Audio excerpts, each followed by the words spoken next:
morning po. Late na naman po tayo. Start na po tayo. Call to worship, Psalm 32.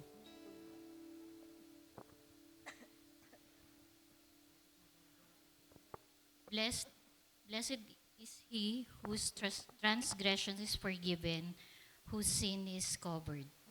Blessed is the man unto whom the Lord impute not iniquity, and in whose spirit there is no guilt.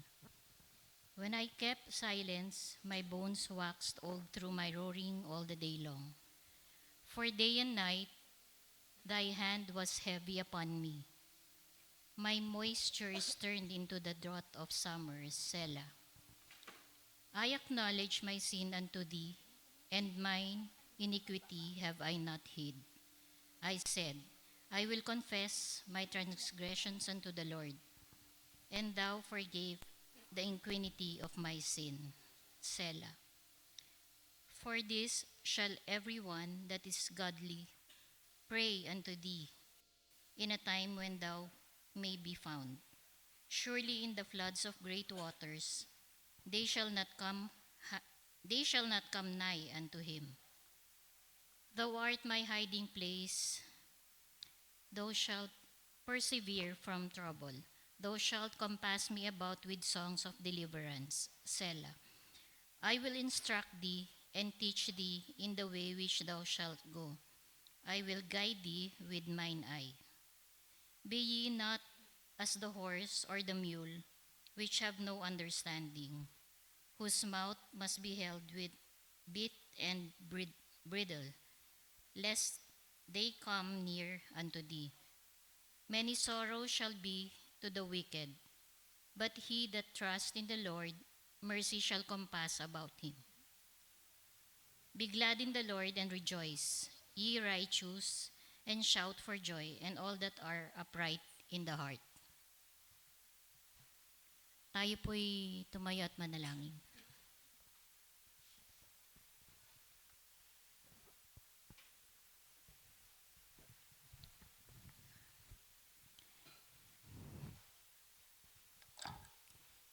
Lord God, maraming salamat po sa umagang ito, sa amin pong paggising, at sa araw-araw ninyong pag-guide sa amin sa buong araw, sa inyong pag-aalaga sa amin, sa paglayo sa amin sa mga sakuna at disgrasya. Maraming salamat po sa lahat ng blessings ninyo sa amin, Panginoon. Maliit man o malaki, itinuturing pa rin po namin itong blessing mula sa inyo. Lord, patawad po sa lahat ng aming mga kasalanan. Alam po namin na may mga pagkakataon na hindi kami nakakasunod bilang isang anak ng Diyos. May mga pagkakataong nagkakasala kami sa isip, sa salita at sa gawa. Patawad po sa lahat, Panginoon. Hinihiling din po namin ang kaligtasan ng aming mga kapatiran na wala pa po dito. Iligtas niyo po sila sa kapahamakan at sa mga masasamang tao, Panginoon, at ihatid niyo po sila ng ligtas dito, gayon din po sa kanilang pag-uwi. Nawa yung mga messages po ninyo na maririnig mula sa aming Kuya Bok, maging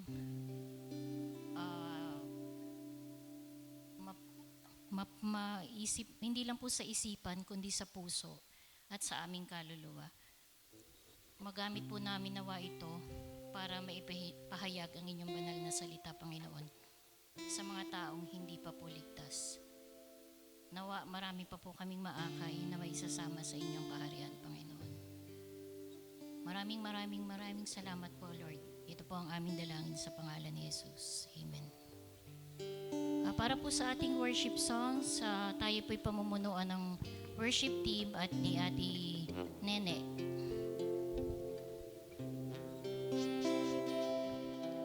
Ayan po. Good morning po. Kahit po na kukunti pa rin po tayo, patuloy po tayo magpupuri sa Panginoon, patuloy po tayong iaalay po natin yung araw na to dahil ito po yung araw ng Diyos. Sabi nga po sa awit, 51:10-12, sabi po dito, isang pusong tapat sa aking likhain, bigyan mo, O Diyos, ng bagong damdamin. Sa iyong harapay, huwag akong alisin, iyong banal na espiritu'y paghariin. Ang galak na dulot ng inyong pagliligtas, ibalik at ako po'y gawin mong tapat. Nawa itong awitin po ng pusong dalisay talaga pong may isa puso po natin at na talagang tayo po ay magpupuri sa Panginoon na kahit ano po yung mga nararanasan natin sa buhay, tumingala lang po tayo dahil may Diyos na naghihintay para sa atin. Kung ang tao po ay tumitingin sa panlabas na kaanyuan po natin, yung mga physical na mga nakikita po sa panlabas, pero po ang Diyos, ang tinitingnan po niya po ay ang puso natin. Na kahit wasak po ito, kahit durog po ito po, muli niya po itong bubuuin. At ang hinahanap niya po ay dalisay na puso na siyang tunay na mapupuri at magpapasalamat sa Kanya. Kaya po, tayo po'y magpuri sa Kanya, ihain po natin itong mga awitin na to para sa ating Diyos Ama. At maging manalangin nawa natin ito sa oras na ito, sa minutong ito. At ibigay po natin ang lahat ng papuri at pasasalamat sa Kanya.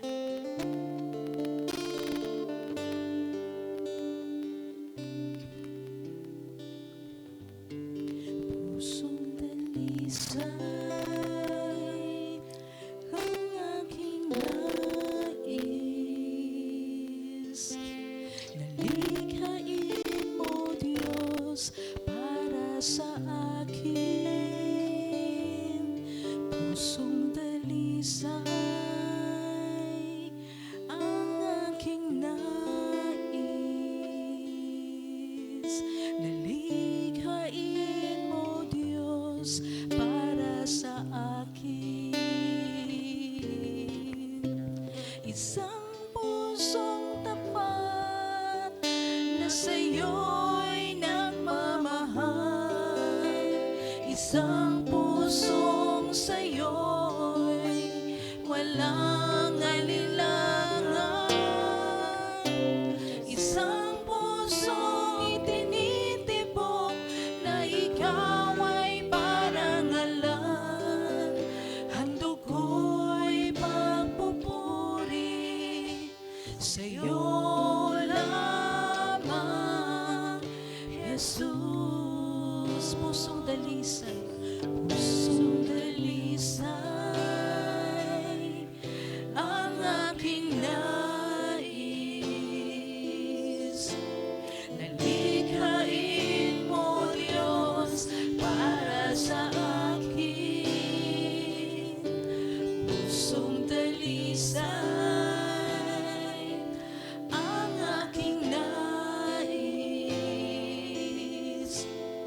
nalikhain mo Diyos para sa akin. Isang pusong tapat na sa'yo'y nagmamahal, isang pusong sa'yo'y walang alinlangan, isang pusong itinitibok na ikaw ay parangalan, handog ko'y pagpupuri sa'yo lamang, Jesus. Panginoon Diyos, narito kami sa iyo lumalapit, Ama. Yung mga Panginoon, ikaw po nakakita ng mga puso ng bawat isa. Alam mo, Panginoon, ang mga discerns nito, mga pinagdadaanan nito, Panginoon, ikaw po ang humawak, Panginoon, at katagpuin niyo po ang bawat isa. Dumaloy nawa, Panginoon, ang unconditional love mo, Panginoon. Bigkisin niyo kami, Panginoon, ng iyong pagmamahal at pag-unawa, Panginoon. At nawa, Panginoon, makita mo ang puso namin talaga na umiiyak para sa iyo, Panginoon, upang dakilain ka, purihin ka, Panginoon, at sambahin ka, Panginoon. Maraming salamat, Ama. Maraming salamat. Isang puso naman na sa'yo'y nagmamahal,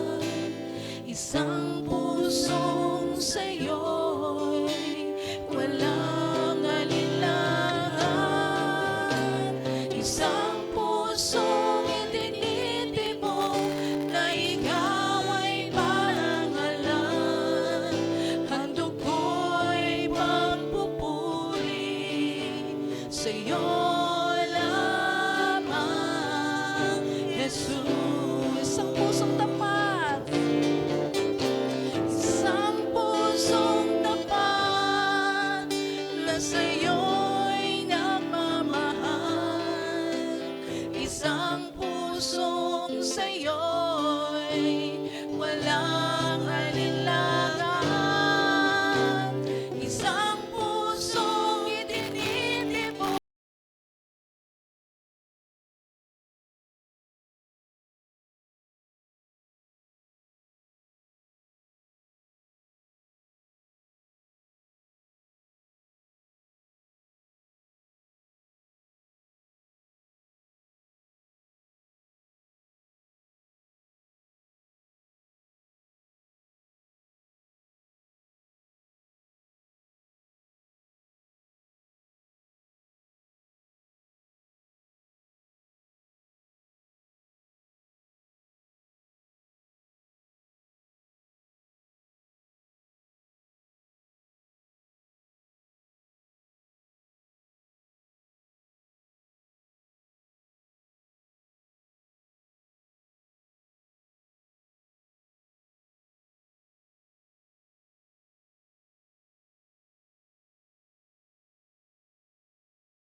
Ikaw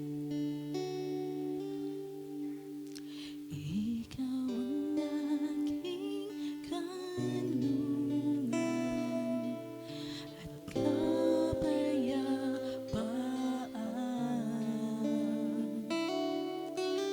Ang dulot mo ay pag-asa, tugon ko'y pagsamba.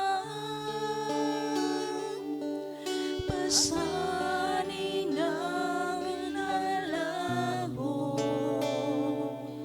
sa ating pagtatagpo. Ang buong puso at buhay sa'yo'y aalay. Diyos, ikaw ay karapat-dapat, pag-alayan ng pagsamba,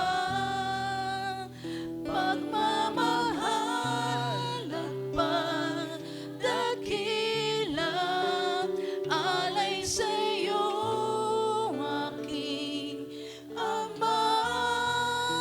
Diyos, ikaw ay karapat-dapat, pag-alayan ng pagsamba, tanging hangarin ang ikaw ay sambahin.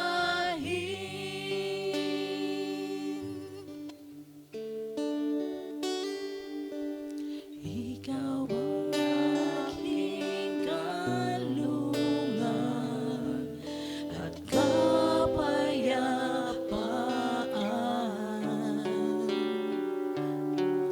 Ang dulot mo ay pag-asa, tugon ko'y pagsamba. Pasanin naglalaho sa ating pagtatagpo. Ang buong puso at buhay sa'yo'y aalay. Diyos, ikaw ay karapat-dapat, pag-alayan ng pagsamba, pagmamahal at pagdakila, halay sa'yo, aking Ama.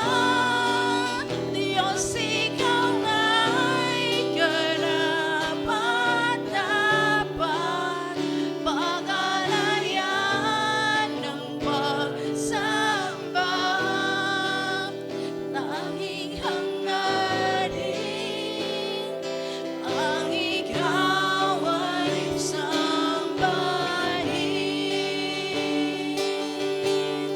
Yes, Heavenly Father God, tanging hangarin namin na Panginoon, na ikaw papurihan, ikaw dakilain, O Lord God, dahil walang hanggan sa walang hanggan mong pagmamahal na binigay niyo po yung bugtong na anak, Panginoon, para sa aming mga kasalanan, Panginoon. Hindi sapat, Panginoon, ang pasasalamat, Panginoon, kundi nawa itong buhay namin maging karapat-dapat sa iyo, na itong buhay po namin ay siyang maging matotoo na ikaw pong aming sinasamba, na ikaw pong aming dinadakila, na kahit anong dumating bagyo sa buhay namin, Panginoon, na kahit anong ulan po dumadating po sa amin, Panginoon, ikaw po yung payong, Panginoon, magpapayong sa amin, at hindi po kami mawawalan ng pag-asa, dahil ang pag-asa namin, Panginoon, ay sa iyo po, Panginoon. Hindi kami makakatayo rito, Panginoon, kundi dahil sa lakas mo, Panginoon, dahil sa presensya mo, sa biyaya mo, sa mercy mo, Panginoon, sa grasya mo, Panginoon. Kaya mga Panginoon, itong alay namin awitin, Panginoon, tanggapin mo, Panginoon, tanggapin mo, Panginoon, itong mga pusong uhaw na sumasamba sa iyo, Panginoon, at dinadakila ka, Panginoon. Maraming salamat, Ama. Maraming salamat, Ama. Maraming salamat, Ama.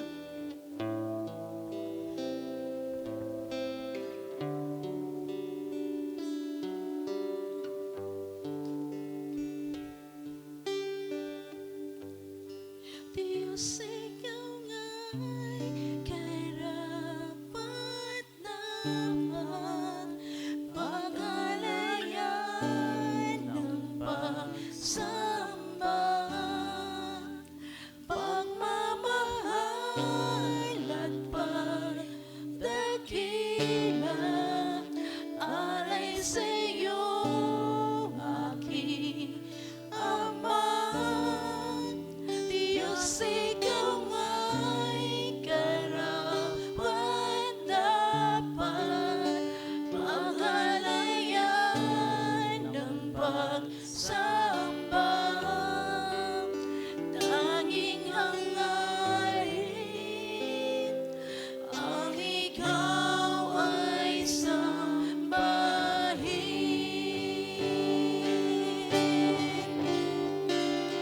Diyos, ikaw nga'y karapat-dapat, pag-alayan ng pagsamba,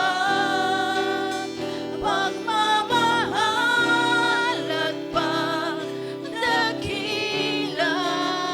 alay sa iyo, aking Ama. Diyos, ikaw nga'y karapat-dapat, pag-alayan ng pagsamba, tanging hangarin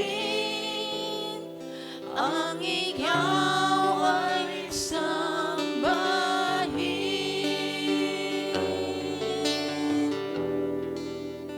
Tanging hangarin ang ikaw ay sambahin.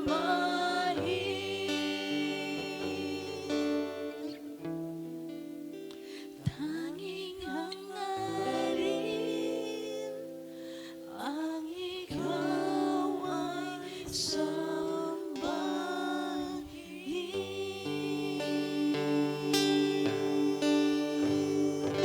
Palakpakan po natin ang Panginoon.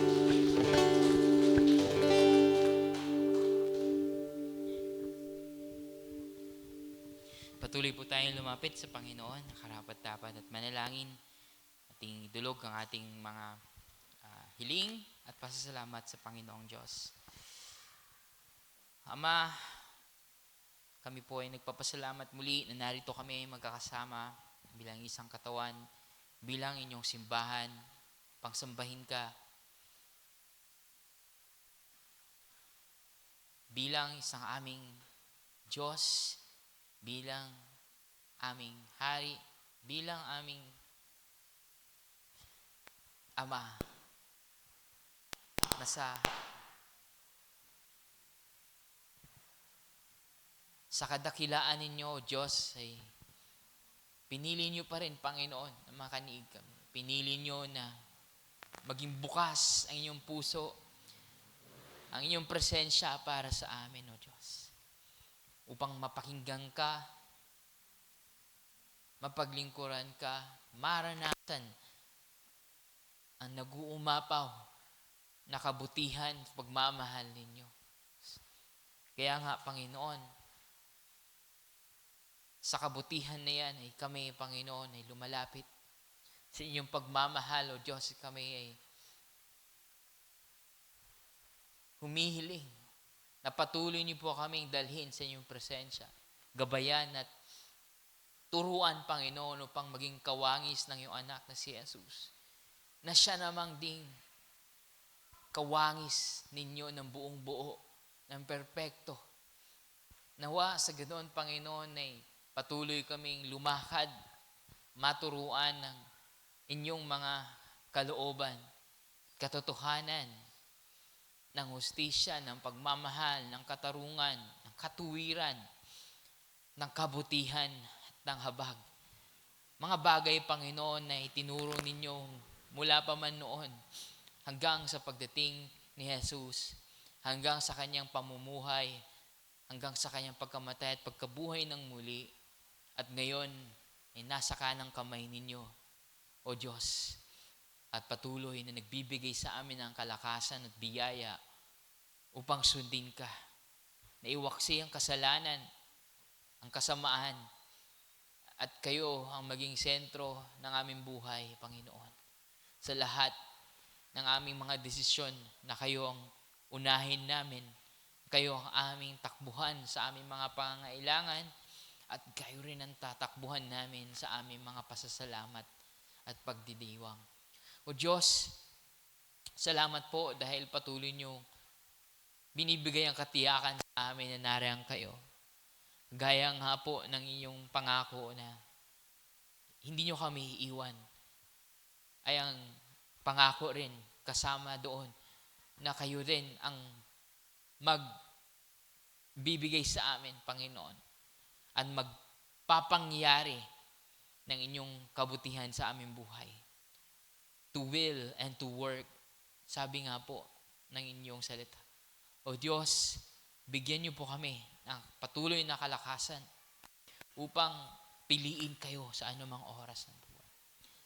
Bigyan niyo po kami, Panginoon, ng wisdom, Panginoon, upang sa mga mabibigat na pinagdaraanan namin at sa mga pagkakataon na kami naman, Panginoon, na nakaluwag-luwag. O Diyos, ang inyong kalooban ang aming papahalagahan. Mula pa man, Panginoon, sa aming mga personal na mga desisyon hanggang sa aming mga pamilya, O Diyos, na marami rin pong mga pinagdadaanan, marami rin pong mga pagsubok, Panginoon, na sinasalubong. O Diyos, palakasin niyo po ang aming mga pamilya sa inyong biyaya lamang ng mga pag-iibigan, Panginoon, ay nanggagaling sa inyo. Na maging tahanan nito na puno ng inyong pagmamahal. At mag-uumpisa dito, Panginoon, ng mga panalangin at pagkilala sa inyo ng mas malalim pa. Ang pagtuturo, Panginoon, ng inyong kalooban sa aming mga anak at bawat isa. Ang pagbibigay, Panginoon, ng pagpapalakasan upang mas lalo kang paglingkuran. O Diyos, kalingain niyo po ang mga may sakit sa aming mga pamilya, mga mahal sa buhay. Patuloy niyo po silang bigyan ng aliw at ng katiyakan na nariyan kayo sa kanilang tabi. Na higit pa man, Panginoon, sa pisikal na kagalingan ay ang tagumpay na manggagaling sa inyo mismo, Panginoon. At nawa ito ang magbibigay, Panginoon, ng patuloy na pag-asa sa aming lahat. Na nariyan kayo at nagagabay at nagbibigay ng lakas at kagalingan. O Diyos, ingatan niyo po kami at patuloy din na bigyan ng maayos na mga pamumuhay mula sa aming mga kakainin hanggang sa aming kalusugan, hanggang sa aming mga araw-araw na gastusin at pangangailangan, O Diyos. Kayo po ang magbigay ng mga ito. Tinataas din po namin, Panginoon, ang aming simbahan na patuloy, O Diyos, na dumudulog sa inyo. Patuloy na inaaral lang yung salita, hinihiling at hinahanap ang inyong kalooban at paghahari sa aming kalagitnaan. Nadanasin namin ng patuloy, O Diyos, ang inyong pagkilos upang kami ay mas lalong lumalim sa inyo at maging isang katawan na kumikilos para sa pagmamahal, para sa pagpapahayag ng inyong paghahari, ng inyong kaligtasan, at ng inyong pagmamahal, O Diyos, na hindi lang kami, O Diyos, ang makaranas nito, na maihayag namin ito sa pamagitan ng aming mga kilos, gawa at salita sa aming mga kapwa, O Diyos, saan man kami naroroon. At maihayag namin, O Diyos, ng buong buo, Panginoon, ng may paninindigan, Panginoon, na kayo ang naghahari, na kahit ano pa man na nangyayari sa aming paligid, O Diyos, merong Panginoon, merong Jesus na naggagabay sa amin at nangangako na kung uunahin namin ang inyong kalooban ay patuloy nyo kaming bibigyan, Panginoon, ng aming mga pangangailangan at sa aming mga pagtindig at pagpapahayag ng inyong kalooban, O Diyos, kayo rin ang mga ngalaga sa amin, na sa aming pagpasan ng inyong krus ay kayo ang may hawak at magbibigay ng buhay sa amin, na sa bawat pagkamatay namin sa aming sarili, kayo ang bumubuhay sa amin, pupunta sa inyong piling. O Diyos, salamat po dahil binibigyan nyo kami na napakaraming pagkakataon na ialay ang aming sarili sa inyo upang ang inyong buhay mismo, ang inyong presensya mismo ang pupuno sa amin ding mga sarili, sa aming pagkatao, sa aming sa templong ito, Panginoon, na inyong ipinagkaloob sa amin. O Diyos, salamat po. Tinataas din po namin, O Diyos, ng patuloy aming lipunan, aming bayan. O Diyos, na naway kalingahin niyo po ito, Panginoon. Tinataas namin ito na ipinagkakatiwala, O Diyos, na kahit pa man naglipa na, O Diyos, yung kasamaan, naglipa na ang mga kurakot ng mga nangunguna sa gobyerno, naglipa na ang mga personal, ang mga agenda, ang mga nagpapahirap sa mga mahihirap, ang mga nagpapahirap, Panginoon, sa mga inaapi. Patuloy niyo po kaming ipagtanggol, Panginoon, ipaglaban. At maturuan din ng bansang ito, Panginoon, na unahin kayo, piliin ang iyong katotohanan, piliin ang iyong kalooban, at hindi madala, Panginoon, sa mga pangako, sa mga ngiti, sa mga pangloloko, Panginoon, ng mga inuuna lang ang sarili nila. O Diyos, nawa, itaas at iangat niyo po ang bansang ito. O Diyos, hindi lang Panginoon sa ekonomiya, kundi sa moralidad, Panginoon.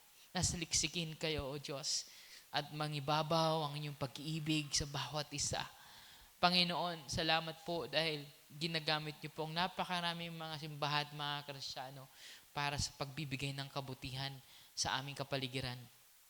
Ngunit nawa, pag-igtingin niyo pa po, Panginoon, na kami ang magiging tagapangalaga nito, magbibigay buhay at halaga sa mga tao, sa kalikasan, sa katuwiran ng bansang ito.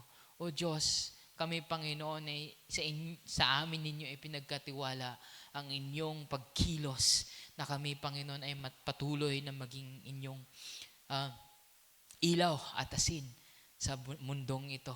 O Diyos, tinataas namin ang lahat, Panginoon, ng mga nangunguna at tinataas namin, Panginoon, lahat ng mga naglilingkod, ang mga ahensya ng gobyerno at maging yung mga NGOs at lahat ng mga organisasyon na kumikilos, Panginoon, para sa kabutihan ng aming mga kababayan. O Diyos, kayo po ang magbuhos ng iyong biyaya sa kanila at gamitin niyo po ang inyong mga lokal na mga simbahan, magkaisa, Panginoon, para sa pagsulong at pagpaparanas sa mga tao na kayo ang naghahari, na ang iyong kabutihan at hustisya ay naririto. O Diyos, salamat po. Sa umagang ito, patuloy namin kayong papakinggan. Patuloy namin ihiling ang inyong pagkilos sa aming puso't mga buhay, mga isipan, O Diyos, upang patuloy din kayo naming mapaglingkuran, hindi lang sa araw na ito, kundi sa lahat ng oras ng aming buhay. Lord, mangusap kayo sa pamamagitan ng inyong mensahero. Kayo po ang aming marinig. Kayo po ang aming maramdaman at maranasan ng pagkilos sa aming kalagitnaan. O Diyos, dinggin niyo po ang aming panalangin dahil naniniwala kami, Panginoon, na ang inyong anak na si Jesus ang siyang pumapagitan sa amin. Namamagitan, Panginoon, sa inyong tabi at patuloy, Panginoon, na ipinagtatanggol, pinaglalaban at kumikilos para sa amin. O Diyos, salamat pong muli. Ito po ang aming panalangin sa matamis na pangalan ni Jesus. Amen. Amen.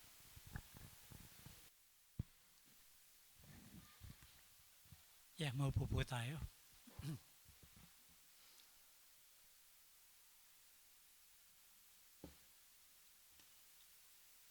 Yep, salamat Kit, Ne, Sally. Pinangunahan niyo kami ngayong umaga sa pagsamba. Pamagitan ng panalangin, pag-awit, pagpupuri, maging ang pagbabalangkas ng ating pagsamba. Salamat. Medyo nakakapanibago nga itong ating lectern. Muli, salamat kay Jet ah, walang makakagawa ng ganito tulad ni Jet. Kasi bukod sa skill ng paggawa, ang pinakamahalaga ay yung pusong talagang nagnanais sumamba at magpuri sa Panginoon at sumama sa karamihan pamagitan ng pagbibigay ng simbolo or ng way na higit pa tayo makasamba. So, maganda, masarap hawakan. Praise the Lord. Nung high school ako, siguro mga 6 na dekada na yung nagdaan. Huwag na kayo magbilang. Basta mga 6 na dekada siguro yung nagdaan. May magandang awit na talagang medyo natatangay kami lahat eh. Napaka-sweet niya, napaka-romantiko. Siguro yung iba sa inyo rito, medyo maaalala to. 5 pa lang ang nabibilang kung pwedeng makita nito. Anyway, sabi nung umawit, sabi niya, hindi ko naawitin ha. Sabi niya, darling, you can count on me till the sun dries off the sea.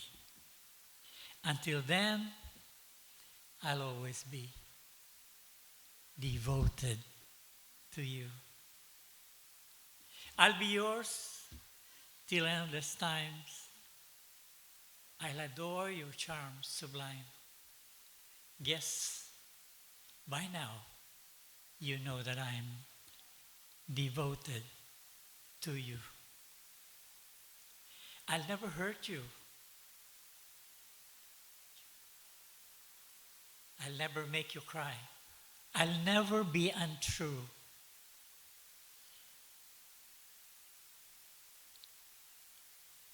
I'm beginning to lose the memory of it. I guess I was thinking also of the girls that were there before.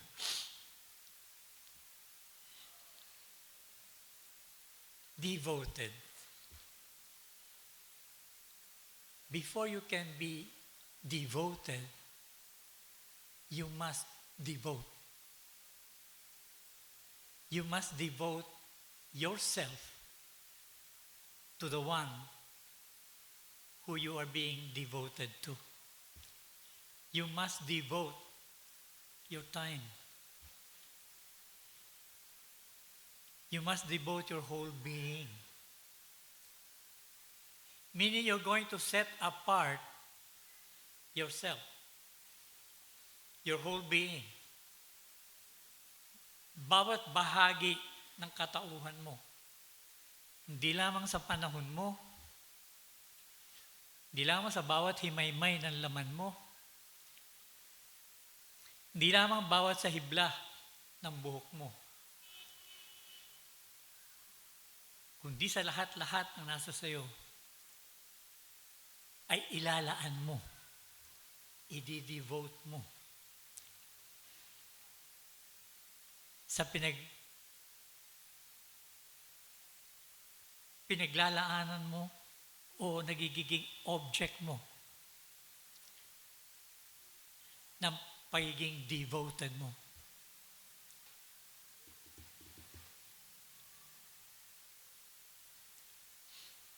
Yung sinasabi dito nung sumulat ng awit is practically an act of devotion. Kumbaga, ang talagang devotion ay yung pagtutuon ng kabuuan ng katauhan mo para doon sa tao o maging object o maging event or anything into which you are devoting yourself. may mga sinasabi na you have to devote your time to your studies. You have to devote your time to your children. You have to devote your time to your husband. You have to devote your time to your home. There is always an object ng iyong devotion. At habang idinidevote mo yung katauhan mo at yung lahat doon sa object ng iyong devotion, then you become devoted. Which means, bago ka makapag-devotion, you must first be devoted. Hindi ka pwedeng gumawa ng devotion. Hindi ka pwedeng kumilos ng devotion. Hindi ka pwedeng magsalita ng devotion unless you are first devoted. At hindi ka naman magiging devoted unless may idini-devote ka.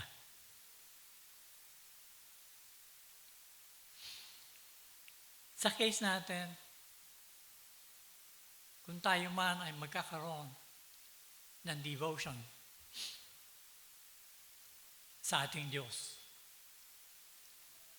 you cannot do this unless you're first devoted sa Diyos mo. Which means, meron talagang act of the will. Meron kang choice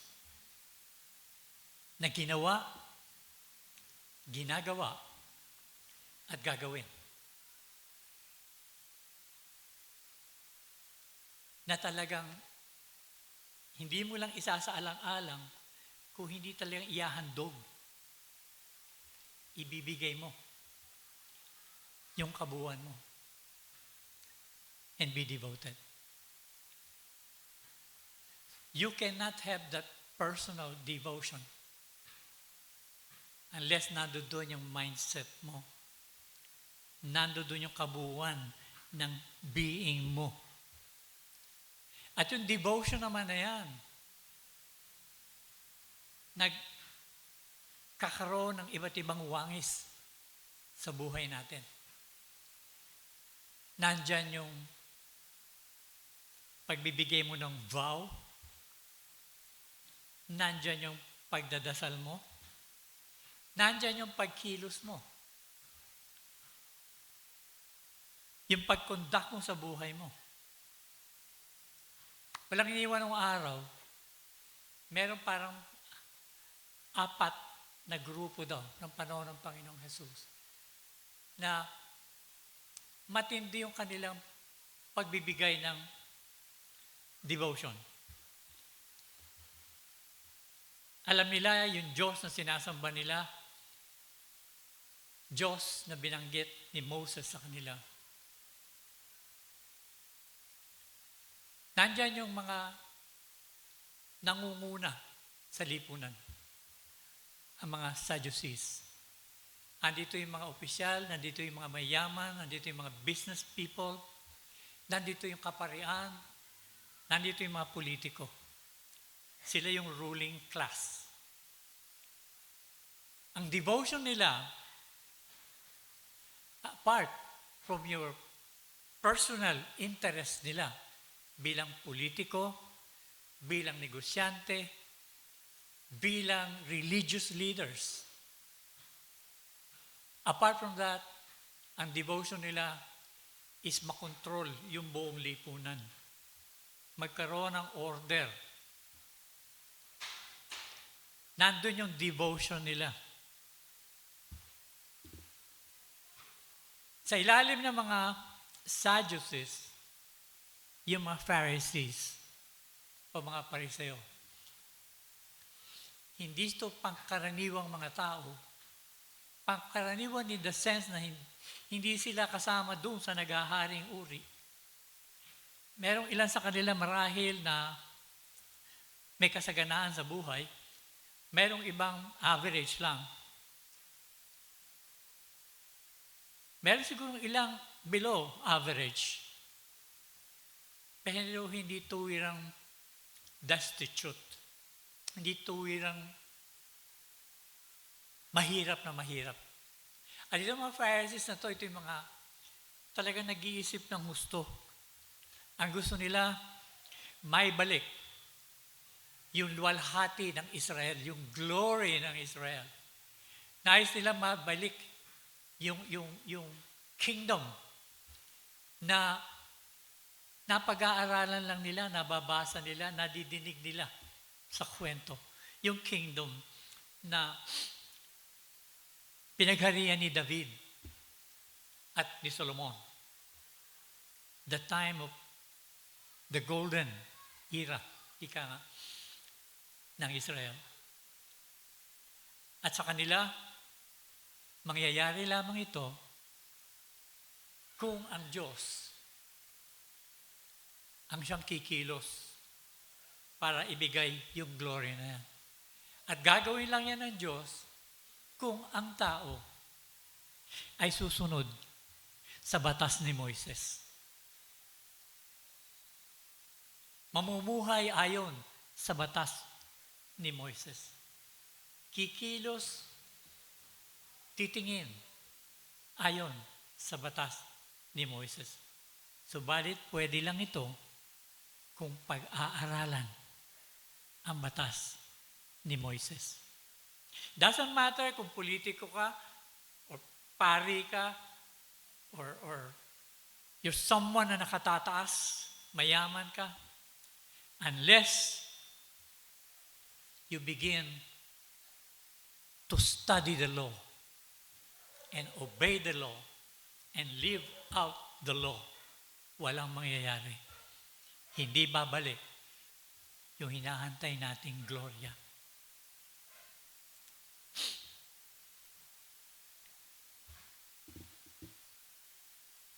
Pangatlo, sa grupo nila, bahagi ng karamihan sa kanila, bahagi ng pangkaraniwang tao. Ito yung nakakadama ng higpit at sakit ng pananakop ng Imperyong Romano. Sila yung nakakalam kung paano yung buhay sa ilalim ng batas ni Moises ay hindi maaaring maisagawa liban sa magkaroon ng tunay na kalayaan. At maaari lamang ang tunay na kalayaan kung malulupig nila ang mananakop na yan, ang mga Romano na yan. Ang problema, bawat bahagi ng lipunan, bawat bahagi ng buhay, bawat bahagi ng lupain, nandyan ang Roma.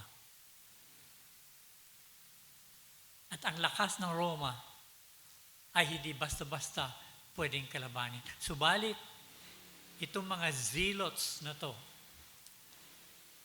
nagpupumilit gawin ang pwede nilang gawin to the point na nagkakaroon sila nung tinatawag ng mga iskari.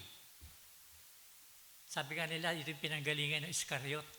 Si Judas Iscariotes. Yung iskari na to, ito yung may mga dalang punyal. Yung punyal na mahahabang gano'n na manipis. Pero matindi pag itinarak. Patay ang tarakan ito. Sila yung kumikilos, umiikot-ikot, nakikihalubilo, pero dala-dala nila yung kanilang punyal.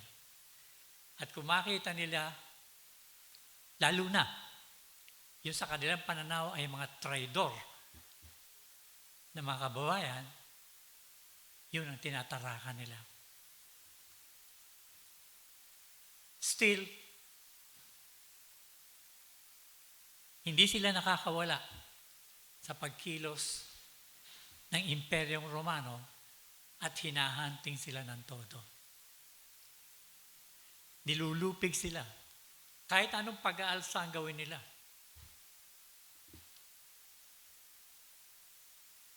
And then, mayroong isang grupo pa ng mga Hudyo na ang tingin nila, magkakaroon lang ng tunay na pagpapala kung lalayo sila sa karamihan. Mamumuhay sila malayong malayo sa lahat. At isa sa buhay nila, yung batas ni Moises to the letter. Sila yung mga namuhay sa mga kuweba sa paligid. Sila yung mga SN people. Ayaw nila ng violence. Alam nilang walang mangyayari sa violence. Ayaw nilang nakikipagtalo. Walang mangyayari sa pagkikipagtalo. The best is ayusin yung sarili. Lumapit sa Diyos. Patuloy na magdebosyon sa Diyos. Labas sa lipunan. And they would just wait till God will move. So lahat ng ito, itong malaking 4 na grupo na to, bahagi ng kabuuan ng lipunan. Balit maliban sa talagang gulo na idinulot ng mga zealots to the point na maraming rebellion na nangyari sa kanila. At sa tuwing magkakaroon naman ng rebellion, libo-libo ang pinapaslang ng mga sundalong Romano, even to the point na ipinapako sila sa krus, sa kalsada. Nakahana yung mga poste na yan. Tayo, sanay tayo rito sa poste ng ilaw. Malalayo distansya. Sa kanila nung araw, yung poste ng krus, siguro ang pagitan lamang itong mga pew na to. Nakapako doon. Yung mga hinuhuli nila. Pinapatay. Babae, lalaki.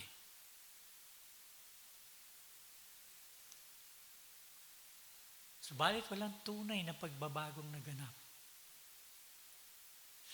Not until a true devotion could be done. In fact, even after the Lord has not only introduced Himself as the anointed King, the Messiah, na hinahantay-hantay ng bansang Israel ever since. Even after He went out of His way para tubusin ang kasalanan ng tao ng Diyos at ng sanlibutan upang kay pala'y makakilos ng gusto ang Panginoon Diyos. But even after that, history have shown na hindi nagkaganon. In fact, hindi tuwirang lumaya ang Israel. Sa halip, nilupig ito, tinangay ang mga Hudyo, ikinalat sa buong imperyo,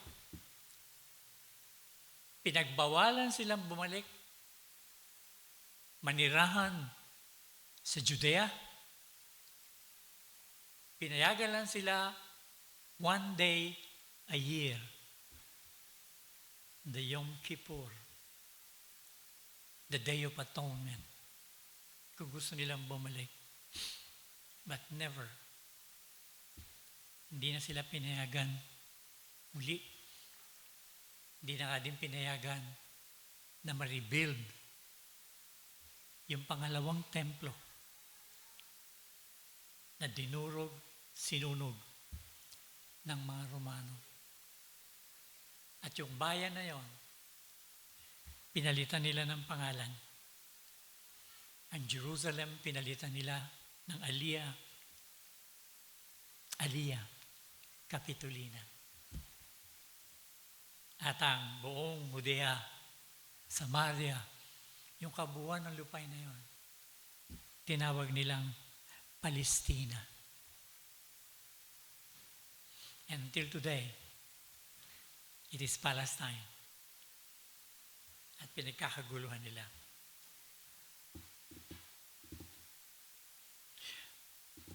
Napakahalaga na mayroon tayong devotion. Napakahalaga na mayroon tayong koneksyon sa ating Diyos. And like I said, ang devotion takes several forms. Katulad nung major groups ng mga tao nung panahon ng Panginoong Jesus. Pero fundamental o pinakabuod o pinakaubod, pinakaugat ng lahat ng ito ay ang devotion ng panalangin. Nagulat nga ako eh. Akala ko ang makikita ko sa definition ng devotion is the act of devoting. The act of setting aside your time, your mind, your whole being for something, for an event, for a person, for a cause. Akala ko yun ang makikita ko sa devotion. Yung pala, sabi ng dictionary, pangalawang meaning na lang yan. Ang unang meaning ng devotion is prayer. Prayer to the God Almighty.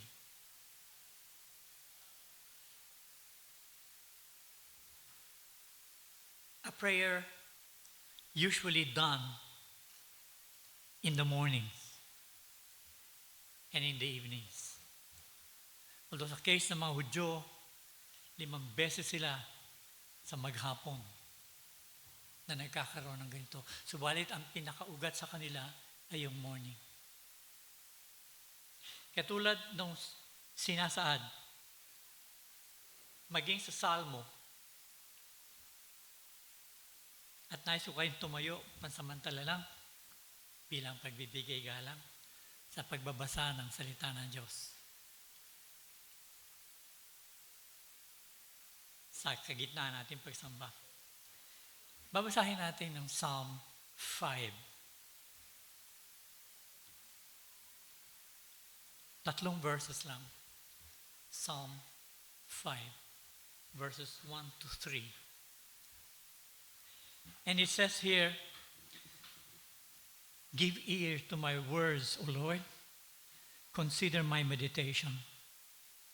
Give heed to the voice of my cry, my King and my God. For to you I will pray. My voice you shall hear in the morning, O Lord. In the morning I will direct it to you, and I will look up." The Lord bless us. Nakaupo tayo mga kapatid.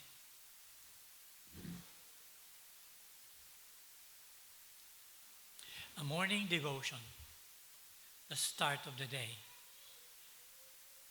The start of the day and the first thing na dapat pumapasok sa ating isipan ay hindi kung ano yung plano sa araw at kung ano yung immediate na dapat gawin at yung hindi dapat gawin.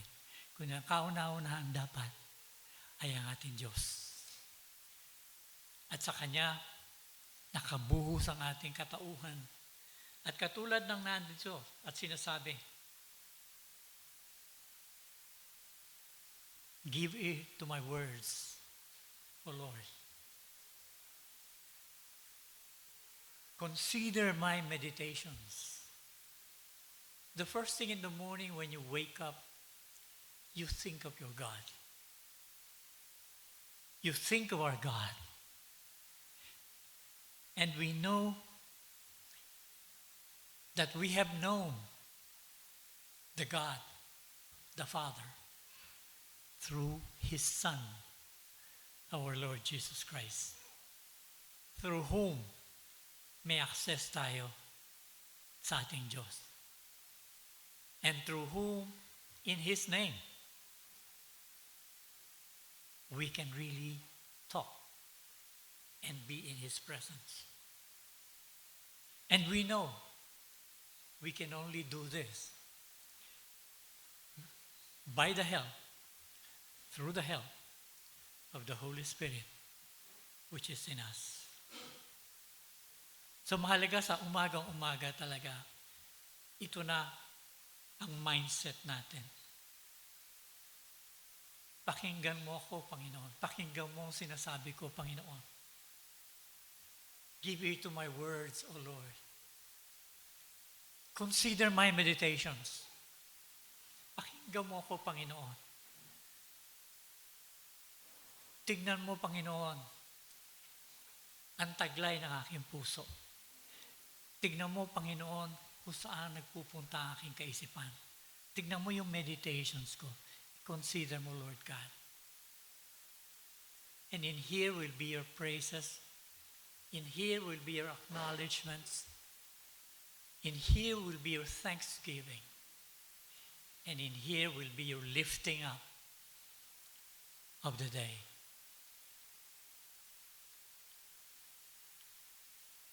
Hearken unto the voice of my cry. So you give ear to my words, O Lord. You consider my meditations and hearken unto the voice of my cry. My King and my God.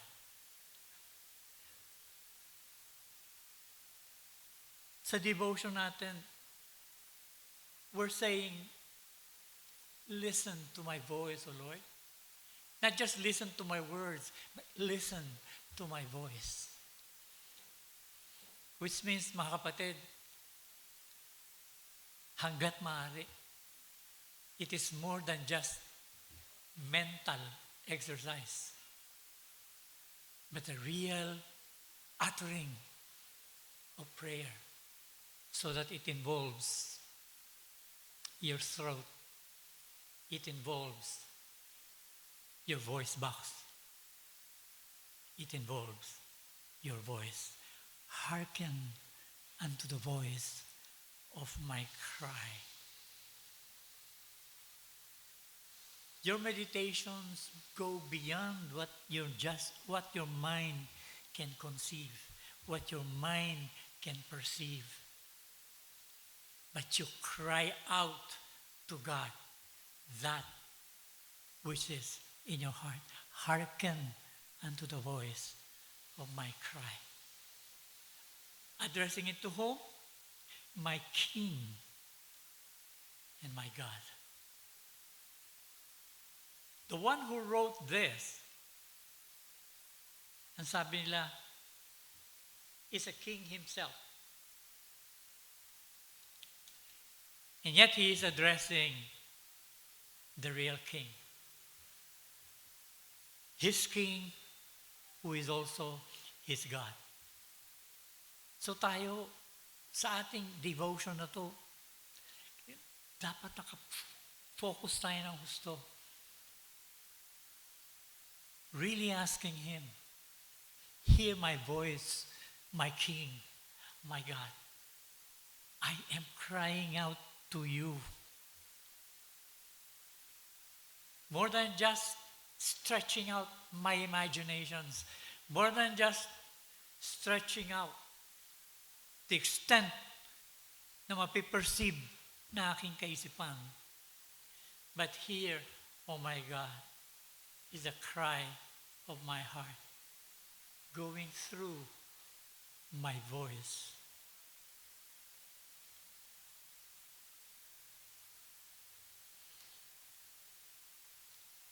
Give heed to my voice, and my cry, my King and my God. For to you I will pray. My voice shalt thou hear in the morning, O Lord. O Lord, in the morning will I direct my prayer unto thee and will look up. First thing in the morning.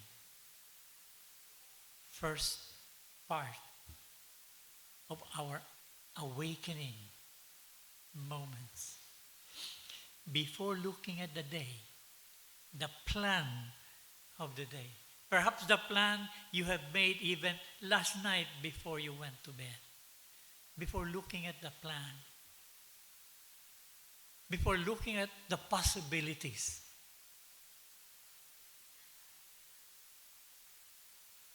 Pour your heart out to God.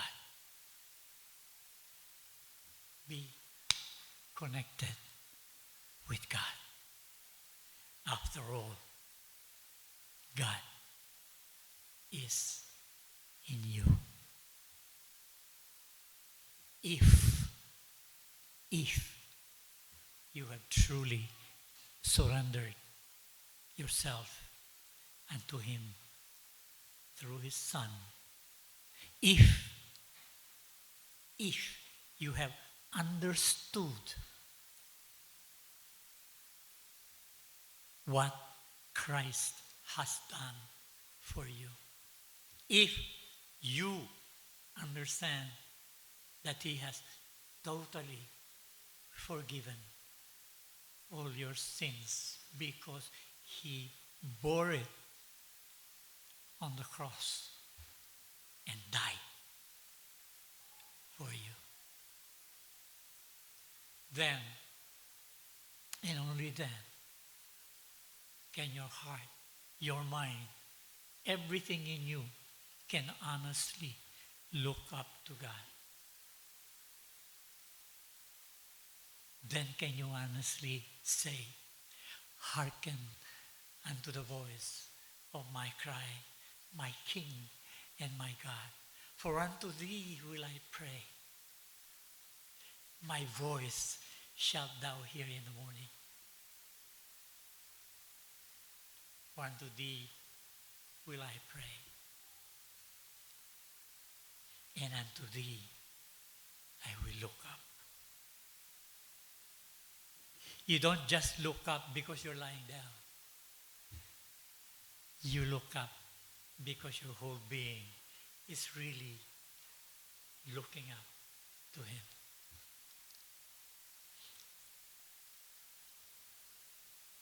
Let that begin our day. Let that begin our devotion in terms of our lives, in terms of our purpose, in terms of the things we want to do, in terms of the people we are going to meet, in terms of even the messages we're going to share. Let that devotion be in us. The Lord bless us. Let's pray. Father, maraming salamat po, Panginoon. Again, napakasimple, subalit napakahalaga. And fortunately, maraming beses nakakaligtaan namin. Lord,